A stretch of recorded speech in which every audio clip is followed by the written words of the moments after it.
So hello everyone, I'm Dr. Madhumita Mazumdar and I have been teaching at DA-IICT. It's been a very long but also a very productive journey, particularly because even though I have been trained in history, I've had enormous opportunities to grow and learn from the intellectual environment and the interests in DA-IICT. So as a historian, I was particularly interested in the social history of science and technology. Briefly, that would mean that I was interested in the ways in which modern societies, and particularly my area of interest was colonial Bengal, to understand how we embraced science and technology, how science emerged as a profession, how we quarreled with science, how we loved science, how we feared science across time. Who were the people who were there to inspire us as interlocutors of science? For example, scientists worked as scientists, but there were poets, literateurs, and many others who told us how to engage with science and also link science with our own traditions of knowledge, of inquiry, and all of that. So that's one area of interest that I specialized in. Over the years, when I came to DA-IICT, I came to be interested also in questions of technology and largely computing technologies, where I'm interested in understanding once again the social history of computing in India. I have a third area of interest, which is part of a collaborative work I do with Professor Madhumita, who is also a professor at DA-IICT and who is a trained anthropologist, who has been working with the indigenous communities of the Andaman Islands for over 30 years. I collaborated with him with questions that I had as a historian.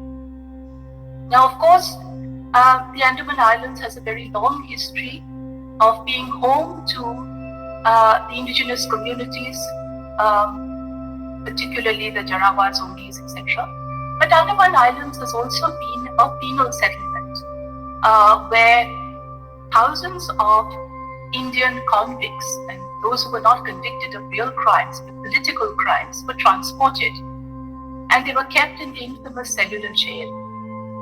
And Andaman Islands, therefore, has also emerged as a site of pilgrimage for nationalist Indians who go there to understand the sacrifices that Indians made in the larger anti-colonial struggle.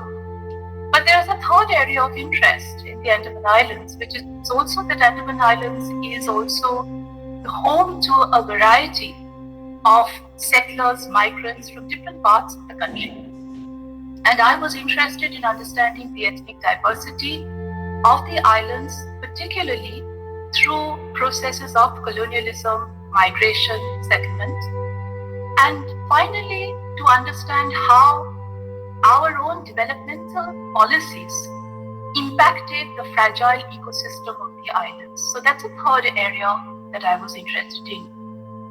And finally, as you may all know, that even while I teach and I have taught STS, many of you know that, for several years I also teach at the design program in DA-IICT, in the Masters of Design or Communication Design rather, where I'm interested in the history of design, design as a discipline.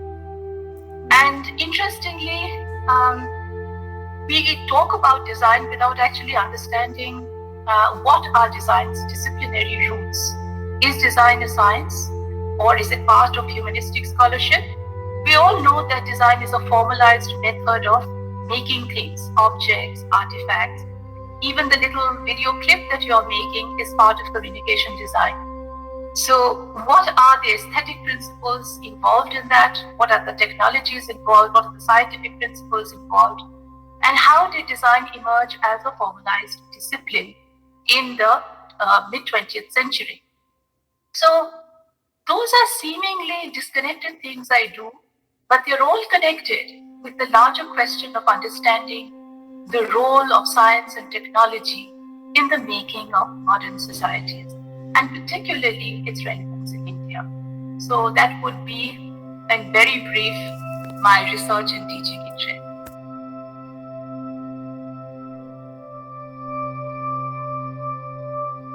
My message for the students already know that I have said this many times in class, that always be curious, be a lifelong learner, and cultivate empathy.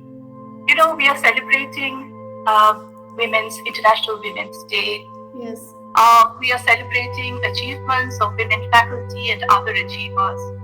But in this celebratory mode, let us also not forget that many of us are pretty privileged.